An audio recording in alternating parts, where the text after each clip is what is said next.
Guys பல லட்சம் கொடுத்து நீங்கள் பண்ணுற சர்ஜரியை ஒரு பைசா கூட செலவு இல்லாமல் நீங்கள் இந்த ஹாஸ்பிட்டலில் பண்ண முடியும்னு சொல்லி நான் ரீசெண்டாக இந்த வீடியோ போட்டிருந்தேன். இதை பார்த்துட்டு நிறைய பேர் கமெண்ட்ஸ் பண்ணியிருந்தீங்க.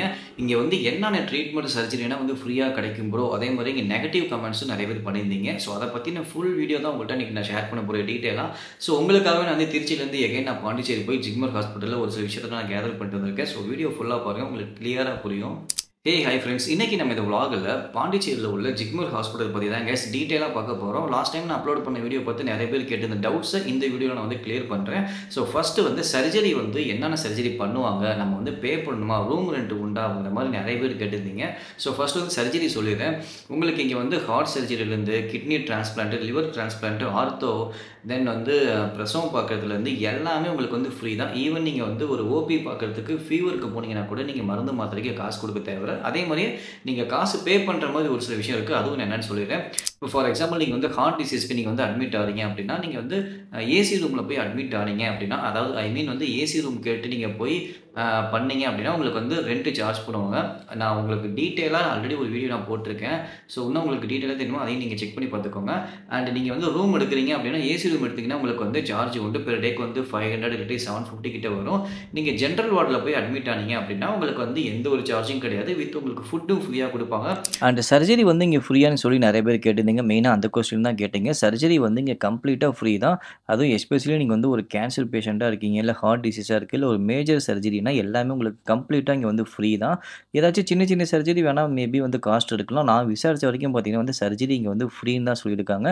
ஈவன் நீங்கள் வந்து ஹை சேலரி வாங்குறவங்களா இருந்தாலும் சரி, லோ சேலரி வாங்குறவங்களா இருந்தாலும் சரி, எல்லாத்துக்குமே வந்து சர்ஜரி இங்கே ஃப்ரீ. மெடிசின்ஸ் மட்டும் தான் நீங்கள் வந்து பே பண்ணி வாங்கிக்கிற மாதிரி இருக்கும்னு சொல்லியிருக்காங்க. ஈவன் உங்களுக்கு வந்து கீமோதெரப்பி கூட உங்களுக்கு வந்து ஃப்ரீயாக கொடுக்குறாங்க. ரேடியேஷன், ஸ்கேன் எல்லாமே உங்களுக்கு வந்து கம்ப்ளீட்டாக ஃப்ரீ தான். அதே மாதிரி நீங்கள் வந்து கிரிட்டிக்கலான ஸ்டேஜில் உள்ள கேன்சருக்கு கூட இங்கே வந்து ட்ரீட்மெண்ட் பார்க்குறாங்க. ஈவன் உங்களுக்கு வந்து கீமோதெரப்பி ஃப்ரீயாகவே வந்து இங்கே ப்ரொவைட் பண்ணுறாங்க. கீமோதெரப்பி மட்டும் கொஞ்சம் டிலே ஆகிற மாதிரி இருக்கும். அங்கே விசாரிச்ச வரைக்கும் அப்படி தான் சொன்னாங்க. ஸோ எல்லாமே உங்களுக்கு வந்து ஃப்ரீயாக ப்ரொவைட் பண்ணுவாங்க. ஆனால் என்ன ஒரே ஒரு ப்ராப்ளம் அப்படின்னா, இங்கே வந்து ஏகப்பட்ட பேர் வந்து ஒரு நாளைக்கு பேஷண்ட்ஸ் வராங்க. அதனால் வந்து நிறையா உங்களுக்கு தள்ளி போகுது. உங்களுக்கு ஸ்கேன்லேருந்து எல்லாமே கம்ப்ளீட்டாக இங்கே வந்து ஃப்ரீயாக தான் எடுத்து கொடுப்பாங்க. ஆனால் கொஞ்சம் டிலே பண்ணுவாங்க. அதே மாதிரி உங்களுக்கு கண்டிப்பாக இங்கே வந்து பொறுமை தேவை. பொறுமையாக இல்லாமல் இங்கே பண்ணவே முடியாது. நார்மலாகவே உங்களுக்கு தெரியும், கவர்மெண்ட்டில் வந்து ரொம்ப பொறுமையாக தான் இருக்கணும். ஆனால் இது வந்து சென்ட்ரல் கவர்மெண்ட்டுங்கிறதுனால உங்களுக்கு வந்து நீட்டாக இருக்கும். பட் ஆனால் இங்கேயே கொஞ்சம் பொறுமையாக தான் இருக்கணும். ஏன்னா ஒரு நாளைக்கு வந்து ஏகப்பட்ட பேஷண்ட்ஸ் வராங்க. அவங்களும் வந்து பாவம். ஒரு சில நேரம் பார்த்திங்கன்னா வந்து அந்த செக்யூரிட்டியே வந்து நம்மள்கிட்ட வந்து மூச்சை காமிப்பாங்க. ஸோ ரொம்ப ஹார்ஷாக பேசுவாங்க. நானே நேர்லேயே போய் பார்த்தேன். ஸோ இது ஒன்று மட்டும் எனக்கு ரொம்ப அங்கே பிடிக்கவே இல்லை. நிறைய பேர் வந்து கமெண்ட்ஸில் அமைச்சிருந்தீங்க, வந்து இது ஹாஸ்பிட்டல் நல்லா இல்லை, இது வேஸ்ட்டு, அது மாதிரி பண்ணியிருந்தீங்க. ஸோ நீங்கள் வந்து எதை வச்சு அப்படி சொன்னீங்கன்னு தெரியல. மேபி வந்து உங்களுக்கு சரியாக ரெஸ்பான்ஸ் பண்ணாமல் இருந்திருக்கலாம். அதனால் கூட நீங்கள் இப்போ சொல்லியிருந்துருக்கலாம். ஸோ ரெஸ்பான்ஸ் வந்து டாக்டர் வைஸ் பண்ணுறாங்க. ஆனால் அங்கே செக்யூரிட்டினா வந்து கொஞ்சம் ஹார்ஷாக தான் பேசுகிறாங்க. நானே நிறைய பேர்த்த பார்த்தேன். அதே மாதிரி இன்னொரு பிரச்சனை இங்கே என்ன அப்படின்னா, நிறைய பேர் வந்து நார்த் இந்தியன் தான் வந்து டாக்டராக இருக்காங்க. அது ஒரு பெரிய பிரச்சனையாக இருக்கீங்க.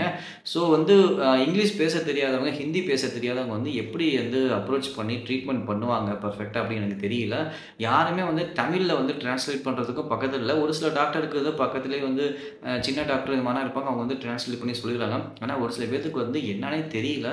அந்த மாதிரி இருக்கிறத மட்டும் குறைச்சிக்கலாம். நீங்கள் என்ன தான் நார்த் சைடில் உள்ள சென்ட்ரல் கவர்மெண்ட் ஹாஸ்பிட்டலாக இருந்தாலும் இது இருக்கிறது வந்து தமிழ் ஆளுங்க இருக்கிற ஒரு ஊரில் தான் இருக்குது. அப்படி இருக்கிறப்ப நீங்கள் தமிழ் ஆள் எடுக்காமல் ஹாஸ்பிட்டல்லேயே இப்படி நீங்கள் வந்து நார்த் இந்தியன்ஸ் எடுத்து நீங்கள் வச்சிங்க அப்படின்னா, ஸோ பேஷண்ட்டு தான் ரொம்ப கஷ்டப்படுறாங்க. நான் நேர்லேயே பார்த்தேன். தடுமாறுறாங்க பேசுகிறதுக்கு. அவங்க என்ன பண்ணுறதுன்னு தெரியலங்கிற மாதிரி தான் இருக்காங்க. ஸோ அதை மட்டும் நான் உங்கள்கிட்ட கன்வே பண்ணணும்னு நினச்சேன். மேபி இதை தான் நீங்கள் வந்து பிடிக்கலங்கிற மாதிரி சொன்னீங்களான்னு எனக்கு தெரியல. ஆனால் செக்யூரிட்டியை கொஞ்சம் நீங்கள் வந்து கொஞ்சம் ஹார்ஷாக பேசுறது குறைச்சிக்கலாம். ஏன்னா அவங்களும் நிறைய பேஷண்ட்டு பார்க்கறனால கொஞ்சம் எரிஞ்சு விழுறாங்க. கவர்மெண்ட் ஹாஸ்பிட்டல்லாம் எல்லாம் நடக்க தான் செய்யும். ஸோ இது மட்டும் புதுசாக நடக்காமல் இருக்காது. இங்கேயும் அப்படி தான் இருக்கும். அண்ட் ஒரு விஷயம் மட்டும் நான் ஷோராக உங்கள்கிட்ட சொல்ல முடியும். என்ன அப்படின்னா, இங்கே வந்து ட்ரீட்மெண்ட்டும் உங்களுக்கு வந்து பக்காவாக இருக்கும். பட் ஆனால் கொஞ்சம் பொறுமையாக தான் இருக்கணும். ஸோ வேறு வழி இல்லை. ஏன்னா உங்களுக்கு முன்னாடி நிறைய பேஷண்ட்ஸ் இருப்பாங்க. ஒரு எமர்ஜென்சினா சீக்கிரம் உங்களுக்கு பண்ணிடுவாங்க. ஸோ அட்வான்ஸ் டெக்னாலஜிலேருந்து எல்லாமே இங்கே வச்சுருக்காங்க. பட் ஆனால் கொஞ்சம் பொறுமையாக தான் பண்ணுற மாதிரி இருக்கும். வேறு வழி கிடையாது. ஸோ எப்படி நீங்கள் வந்து ஒரு ஃபார்ம் ஃபில் பண்ணி ஃபஸ்ட்டு எப்படி இங்கே உள்ள என்ட்ரி ஆகணும், எங்கெங்கன்னா நீங்கள் போய் பார்க்கணுங்கிற மாதிரி எல்லாம் டீட்டெயிலாக நான் வந்து வேறு ஒரு வீடியோ நான் அப்லோட் பண்ணியிருக்கேன். நான் லிங்க் கீழே கொடுக்குறேன். நீங்கள் போய் டிஸ்கிரிப்ஷனில் செக் பண்ணி பார்த்து பாருங்கள். ஸோ உங்களுக்கு வந்து ஈஸியா புரியும். ஸோ ஜிப்மர் ஹாஸ்பிட்டலோட கான்டாக்ட் நம்பரும் நான் வந்து டிஸ்கிரிப்ஷன்ல மென்ஷன் பண்றேன். உங்களுக்கு டவுட்ஸ்னா கூட நீங்க கால் பண்ணி கேட்டுக்கோங்க.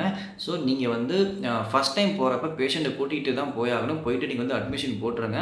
நீங்க வந்து ஓபில பார்க்க போறீங்க அப்படின்னா கூட நீங்க வந்து ஃபர்ஸ்ட் டைம் நீங்க அட்மிஷன் இத வந்து நீங்க எல்லா ப்ராசஸும் பண்ணதுக்கு அப்புறம் தான் நீங்க வந்து ஓபிய பார்க்க ஆரம்பிக்க முடியும். ஒன்ஸ் நீங்க ஒன் டைம் வந்து நீங்க ரிஜிஸ்டர் பண்ணிட்டீங்க அப்படின்னா அதுக்கப்புறம் நீங்க டைரக்ட்டா வந்து ஹாஸ்பிட்டலுக்குள்ள போய்க்கலாம்.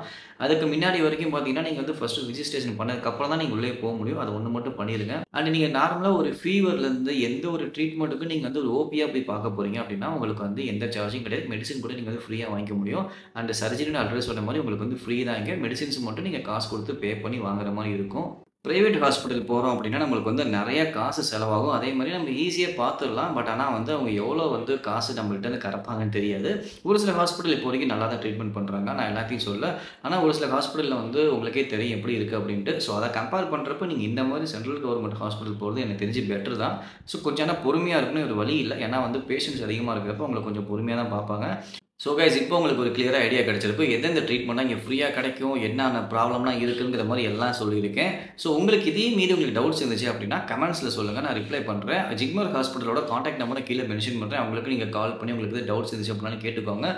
ஸோ நீங்க ஃபர்ஸ்ட் போனா ரிஜிஸ்டர் பண்ண மறக்காம. அதுக்கப்புறம் நீங்க பண்ண தேவையில்ல. அண்ட் ஓபி பார்த்தா கூட உங்களுக்கு ஃப்ரீ தான். மெடிசின்ஸ் ஃப்ரீயா வாங்கிக்கலாம். அந்த சர்ஜரி ஆல்சோ உங்களுக்கு ஃப்ரீ. பட் ஆனா வந்து கொஞ்சம் வந்து சேலரி எம்ப்ளாயியா இருக்கிறாங்க, பென்ஷன் வாங்குறாங்க அப்படின்னா அவங்களுக்கு மட்டும் மெடிசின்ஸ் மட்டும் நீங்க ஃப்ரீயா வந்து வாங்கிக்க முடியாது. பே பண்ணி தான் வாங்கி ஆகணும். ஸோ அத நோட் பண்ணிக்கோங்க. இருக்கிறதுலே ரொம்ப மோசமான கேன்சருக்குள்ள ட்ரீட்மெண்ட் கூட இங்க ஃப்ரீயா உங்களுக்கு வந்து பண்றாங்க. கீமோதெரபி பண்றாங்க. ரேடியேஷன்லேருந்து, பெட் ஸ்கேன்லேருந்து எல்லா ஸ்கேனும் உங்களுக்கு வந்து ஃப்ரீயா இங்க எடுக்குறாங்க.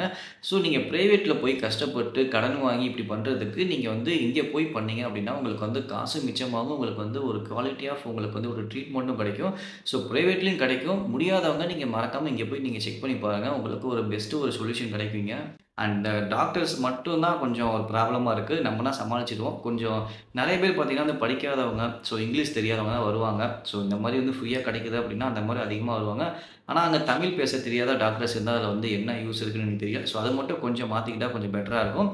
அதே மாரி செக்யூரிட்டினா கொஞ்சம் ஹார்ஷா பிஹேவ் பண்ணாம, கொஞ்சம் வந்து நார்மலா பிஹேவ் பண்ணா அதுவும் கொஞ்சம் பெட்டரா இருக்கும். வர பேஷண்ட்டுக்கு கொஞ்சம் பீஸ்ஃபுல்லா இருக்கும். ஓகே கைஸ், இப்போ உங்களுக்கு வந்து கிளியரா புரிஞ்சிருக்கும்னு நெனைக்கிறேன். இத மீறி உங்களுக்கு எதுவும் டவுட்ஸ் இருந்துச்சு அப்படின்னா மறக்காம கமெண்ட்ஸ்ல சொல்லுங்க. அண்ட் உங்களுக்காக தான் நான் கஷ்டப்பட்டு திருப்பி திருச்சியிலேருந்து நான் பாண்டிச்சேரி போயிருக்கேன். கொட்டுற மலையில கூட போய் நான் விசாரிச்சுட்டு வந்திருக்கேன். ஸோ மறக்காம இந்த வீடியோக்கு லைக் பண்ணிட்டு அந்த வீடியோ உங்க ஃப்ரெண்ட்ஸ் அண்ட் ஃபேமிலிக்கு ஷேர் பண்ணுங்க. அவங்களுக்கும் தெரியட்டும். அண்ட் மறக்காம நம்ம சேனலை சப்ஸ்கிரைப் பண்ணி வச்சுக்கோங்க கைஸ். நம்ம நெக்ஸ்ட் வேற ஒரு வீடியோல பார்க்கலாம்.